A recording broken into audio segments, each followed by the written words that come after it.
بسم اللہ الرحمن الرحیم۔ السلام علیکم خواتین و حضرات، فکر اقبال کے نئے پروگرام کے ساتھ آپ کی خدمت میں حاضر ہوں۔ حسب معمول ہمارے ساتھ آج بھی موجود ہیں اقبال شناس ایم فل اقبالیات خالد محمود جوہری صاحب۔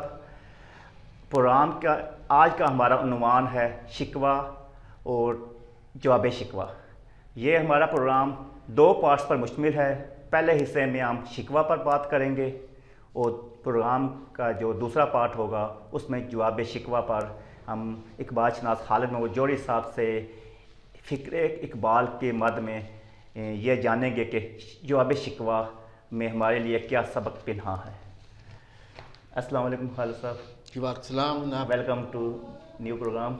تھینک یو سر، جیسے میں نے پروگرام کے پرومو میں بتایا کہ ہمارا جو پہلا حصہ ہے اس میں ہے ہمارا موضوع علامہ محمد اقبال کی نظم شکوہ۔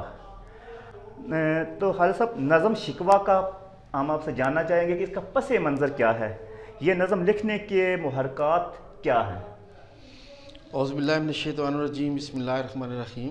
لودھی صاحب، نظم شکوہ جو کہ علامہ اقبال کی ایک شعرائے آفاق نظم ہے، یہ نظم انجمن حمایت اسلام کے 26ویں سالانہ جلسہ میں اپریل 1911 میں پڑھی گئی تھی۔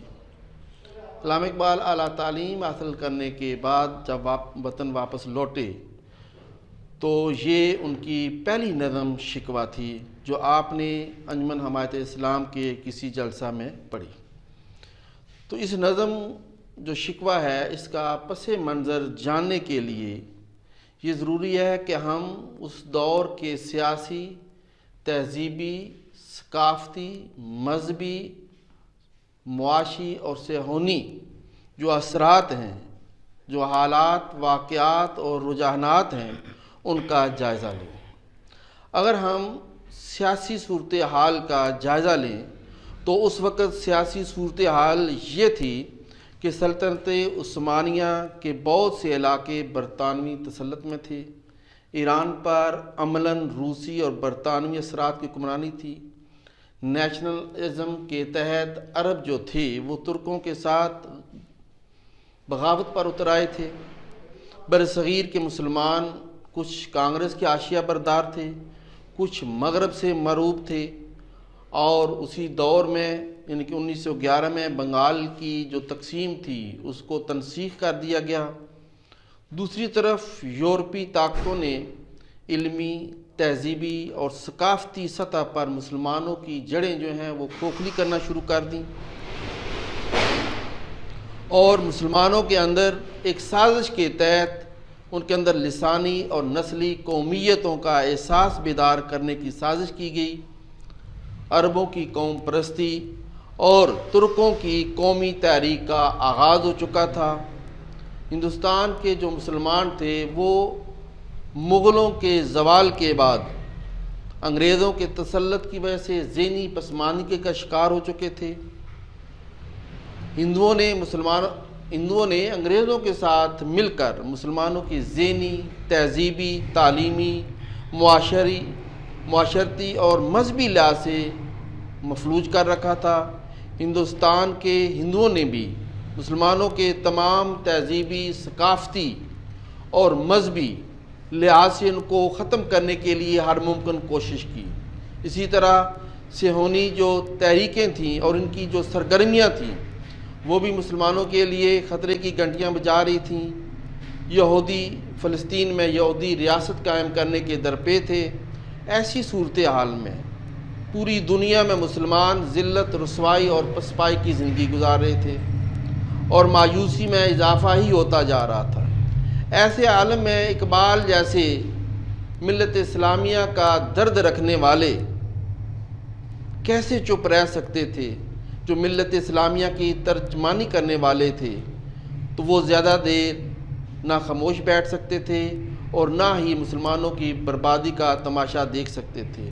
لہذا اقبال نے اپنے رب کے حضور فریاد کی ہے، اور یہ فریاد یاد رکھیں اقبال کا ذاتی نکتہ نہیں بلکہ اس دور کے جتنے بھی مسلمان تھے ان کے انداز فکر کی ترجمانی کی ہے، بلکہ ان مسلمانوں کی اس غیر شعوری کیفیت کو بیان کیا ہے کہ مسلمان یوں محسوس کرتے ہیں کہ اے اللہ ہم تیرے نام لیوا ہیں، تیرے پیارے ہیں، تیرے پیارے نبی پاک صلی اللہ علیہ وآلہ وسلم کے چاہنے والے ہیں۔ ان تمام باتوں کے باوجود ہم آج پوری دنیا میں ذلیل و رسوا کیوں ہیں؟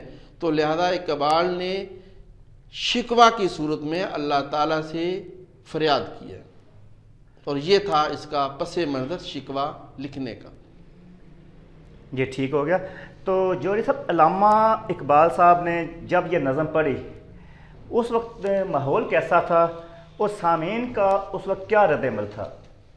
جی، علامہ اقبال نے جب اپنی یہ شورۂ آفاق نظم شکوہ انجمن حمایت اسلام کے 26ویں جلسہ میں، جو کہ رواز ہاسٹل اسلامیہ کالج میں منعقد ہوا، وہاں پڑھی، تو اس جلسہ میں حضرت اقبال کے والد گرامی شیخ نور محمد بھی موجود تھے۔ حضرت اقبال کا یہ معمول تھا کہ جب بھی یہ نظم اس انجمن میں پڑھتے تو سب سے پہلے اس کی کاپیاں کروا لیتے تھے، لوگوں میں بانٹ دیتے تھے۔ دوسری بات یہ تھی کہ علامہ اقبال نے پہلے جتنی بھی نظمیں پڑھی وہ ترنم کے ساتھ پڑھا کرتے تھے، لیکن یہاں یہ تھا کہ اقبال نے نہ ہی تو اس نظم کی کاپی کروائی اور نہ ہی یہ نظم ترنم سے پڑھی، بلکہ آپ نے یہ نظم تحت اللفظ میں پڑھی۔ لیکن یہ اقبال کا پڑھنے کا انداز اس قدر پرسوز اور دل آویز تھا کہ سننے والے سر دھنتے رہ گئے۔ حضرت اقبال کے ایک بہت بڑے مداح خواجہ صمد صاحب اٹھے اور اپنا قیمتی دوشالہ اقبال کے کندھوں پر ڈال دیا، جسے وہاں ہی بولی پر نیلام کیا گیا، اور اس کی جو رقم ہے وہ انجمن کو دے دی گئی۔ اس طرح جو اقبال نظم لکھ کر لائے تھے اس کو بھی جلسہ میں موجود متعدد لوگوں نے 100 روپے کی رقم پیشکش کی، اور یہ نظم جو تھی اس قدر مشہور تھی کہ بانگے درا میں اشاعت ہونے سے پہلے ہی بہت سے اس دور کے رسالوں میں شائع ہوئی، اور اس نظم کے دوسری زبانوں میں ترجمے بھی ہوئے۔ اور ایک اس دور کے آرٹسٹ تھے زرار احمد، انہوں نے اس نظم کو مصور کر کے اقبال کی خدمت میں پیش کیا، جسے علامہ اقبال نے بہت پسند فرمایا۔ جی اچھا جوہری صاحب، ہم نے پڑھا ہے جہاں نظم شکوہ کو بہت زیادہ پذیرائی ملی، وہیں اس پر کچھ اعتراضات بھی تھے، اس بارے میں آپ ناظرین کو کیا بتائیں گے؟ امار القادری کا ایک شعر ہے، ایک نئی طرز نئے باب کا آغاز کیا، شکوہ اللہ کا اللہ سے بصد ناز کیا۔ لودھی صاحب، یہ جو نظم شکوہ تھی یہ مسلمانوں کی موجودہ بدحالی اور پستی پر رب تعالیٰ کے حضور فریاد تھی۔ اقبال کے دل میں ملت اسلامیہ کو جو درد تھا اس کو ضبط نہ کر سکے، اور بارگاہ خداوندی میں درد کا قصہ سنانا شروع کر دیا۔ خود فرماتے ہیں، اے خدا آپ نے اس عاجز بندے کی جو ہر وقت تیری حمد و ثنا کرتا ہے، تیری تعریف کرتا ہے، تیری پاکی بیان کرتا ہے، اس کی زبان سے آج تھوڑا سا گلہ بھی سن لے، تھوڑی سی فریاد بھی سن لے۔ دوسرا یہ کہ اقبال بلا واسطہ اپنے خدا سے ہم کلام ہوئے ہیں، اور اقبال کہتے ہیں کہ جب اللہ نے مجھے قوت گویائی دی ہے تو پھر میں کیوں نہ خود اللہ تعالیٰ سے اپنے دل کا درد سناؤں، اپنے دل کا حال سناؤں، جبکہ دوسرے مذاہب میں خدا اور بندے کے درمیان پادری یا پروہت حائل تھے، جبکہ اقبال نے ڈائریکٹ اللہ تعالیٰ سے شکوہ کی صورت میں کلام کیا، کیونکہ اس شکوہ سے انسان کے اندر قوت عمل میں تازگی آتی ہے۔ اور یہ جو اقبال نے نظم شکوہ لکھی ہے، اس کے ساتھ ساتھ ایک بہترین اقبال نے دعوت عمل بھی دی ہے۔ یہ بات درست ہے، اس وقت کے کم عقل اور کم فہم ملاؤں کے ایک مخصوص گروہ نے مساجد میں وعظ کے دوران اقبال کی شکوہ کو حرف تنقید بنایا، مگر عوام نے اس تنقید کو رد کر دیا، اس لیے کہ یہ شکوہ کی شکل میں جو فریاد تھی وہ ایک ہر مسلمان فرد کی فریاد تھی، دل کی آواز تھی، تو اس لیے جو تنقید کرنے والے تھے ان کو منہ کی کھانی پڑی۔ ناظرین، آپ علامہ محمد اقبال کی فکر پر مبنی پروگرام فکر اقبال دیکھ رہے ہیں۔ ہمارے ساتھ ایم فل اقبالیات اقبال شناس خالد محمود جوہری صاحب ہیں۔ آئیے ان سے آگے پوچھتے ہیں کہ جوہری صاحب نظم شکوہ پر مختصر طور پر تبصرہ فرمائیں کہ اس نظر میں اقبال نے کس انداز میں شکوہ کیا ہے؟ لودھی صاحب، یہ جو علامہ اقبال کی نظم شکوہ ہے یہ اپنی حیت کے اعتبار سے مسدس ترکیب بند ہے اور یہ 31 بندوں پر مشتمل ہے۔ اے خدا شکوہ ارباب وفا بھی سن لے، خو گرے ہم سے تھوڑا سا گلا بھی سن لے۔ حضرت اقبال پہلے 2 بندوں میں شکوہ کرنے کی وجہ بیان کرتے ہیں اور یہ تمہید باندھی ہے کہ مسلمانوں کی موجودہ بدحالی اور پستی پر خاموش رہنا نہ صرف اپنی ذات بلکہ ملت کے اجتماعی مفاد سے غداری ہوگی۔ پھر اسی نظم کے 3 بند سے لے کر 13ویں بند تک حضرت اقبال امت مسلمہ کے کارناموں کا ذکر کرتے ہیں کہ ہمارے اسلاف کے کتنے عظیم الشان کارنامے تھے جو انہوں نے سر انجام دیے، اور ان کا ذکر خدا کے حضور کرتے ہیں۔ دیں اذانے کبھی یورپ کے کلیساؤں میں، کبھی افریقہ کے تپتے ہوئے صحراؤں میں، تجھ سے سرکش ہوا کوئی تو بگڑ جاتے تھے، تیغ کیا چیز ہے ہم تو توپ سے لڑ جاتے تھے۔ آ گیا عین لڑائی میں اگر وقت نماز، قبلہ روح ہو کے زمیں بوس ہوئی قوم حجاز۔ اسی طرح ایک اور جگہ اللہ تعالیٰ سے فریاد اور شکوہ کرتے ہوئے فرماتے ہیں، جو کہ ایک بہت ہی مشہور شعر ہے، دشت و دشت ہیں دریا بھی نہ چھوڑے ہم نے، بحر ظلمات میں دوڑا دیے گھوڑے ہم نے۔ تو یہاں لودھی صاحب جو بحر ظلمات ہے یہ اشارہ ہے جب عقبہ بن نافع نے مراکش فتح کرنے کے بعد اپنا گھوڑا سمندر میں ڈال دیا اور یہ کہا کہ اے خدا تیری زمین جو ہے اب ختم ہو گئی ہے، ورنہ وہ بھی میں فتوحات کرتے ہوئے چلا جاتا۔ امت مسلمہ کے درخشندہ تابناک ماضی کی جھلکیاں دکھانے کے بعد اقبال مسلمانوں کی موجودہ زبوں حالی کی طرف آتے ہیں اور 14ویں بند سے لے کر 19ویں بند تک ذکر کرتے ہیں کہ دنیا میں اب ہر جگہ مسلمان ہی غیر مسلموں کے مقابلے میں حقیر، ذلیل اور رسوا کیوں ہیں، بربادیاں ان کا مقدر کیوں ہیں، اور ان کی بربادیوں پر دوسری قومیں خندہ زن ہیں۔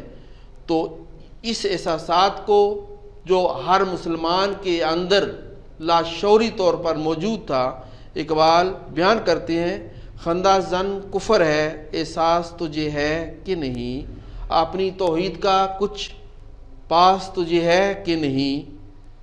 اس حصے میں اقبال خدا سے گلہ اور شکوہ کرتے ہوئے پھر کہتے ہیں، رحمتیں ہیں تیری اغیار کے کاشانوں پر، برق گرتی ہے تو بیچارے مسلمانوں پر۔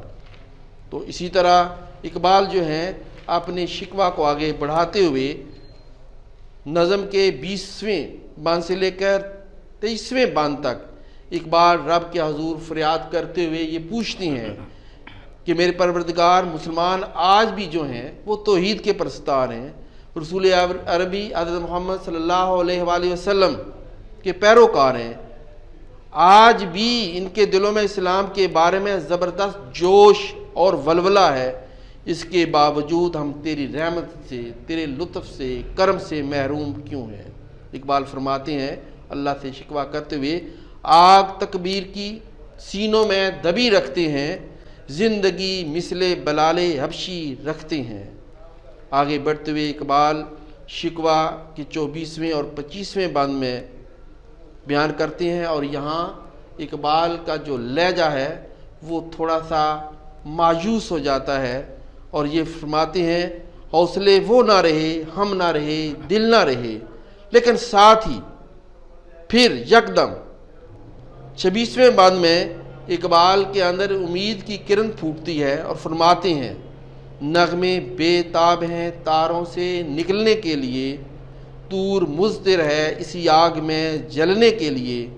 اور پھر آخر میں اقبال 27ویں بند میں دعا کرتے ہیں اور خواہش بھی کرتے ہیں کہ مشکلیں امت مرحوم کی آسان کر دے، مورے بے مایا کو ہم دوش سلیماں کر دیے۔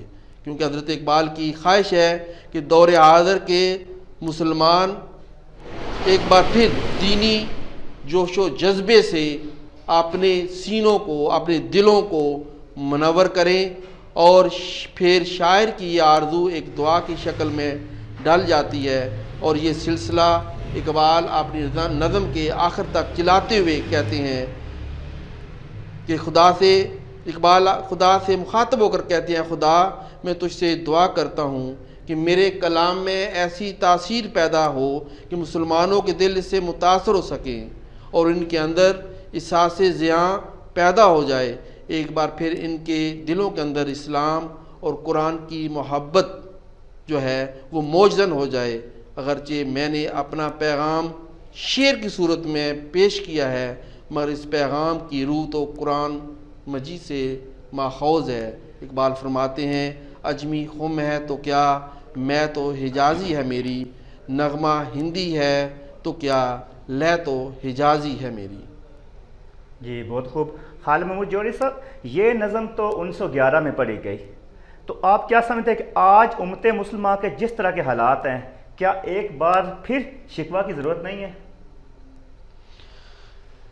جی بالکل، لودھی صاحب، اقبال نے نظم شکوہ میں خود فرمایا، کاش گلشن میں سمجھتا کوئی فریاد اس کی۔ اقبال کا کلام زندہ و جاوید کلام ہے اور ہر دور کی عکاسی کرتا ہے اور ہر دور پر پورا اترتا ہے۔ جب ہم اقبال کا کلام پڑھتے ہیں تو پتہ چلتا ہے کہ یہ آج ہی کے حالات کی عکاسی یا آج ہی کے حالات کے بارے میں اقبال بات کر رہے ہیں۔ دیکھیں، آج بھی اگر ہم حالات حاضرہ پر نظر دوڑائیں تو حالات 1911 والی نظر آتے ہیں۔ شام، عراق، افغانستان، مصر، لیبیا کا حال آپ کے سامنے ہے۔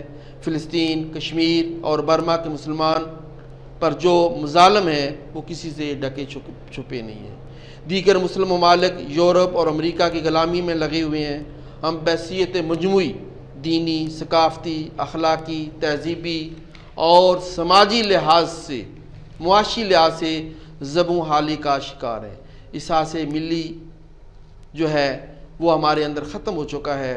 قوم کے دل میں ملت کا جو درد ہے وہ باقی نہیں، تو آج بھی ہمیں اس بلبل تنہا کا نغمہ چھیڑنے کی ضرورت ہے، اور اس کے ساتھ ساتھ حضرت اقبال نے جو حل بتایا ہے، علاج تجویز کیا ہے، اس پر عمل کرنے کی ضرورت ہے۔ یعنی اقبال کی فکر کو اجاگر کرنے کی ضرورت ہے، کیونکہ اقبال کی فکر ہی تن مردہ میں زندگی کی لہر دوڑا سکتی ہے، اور اس کی فکر کے خورشید جہاں تاب سے ہم اپنے مستقبل کو درخشندہ اور روشن اور تابناک کر سکتے ہیں۔ جی ناظرین، پروگرام کا پہلا حصہ یہیں اختتام پذیر ہوتا ہے۔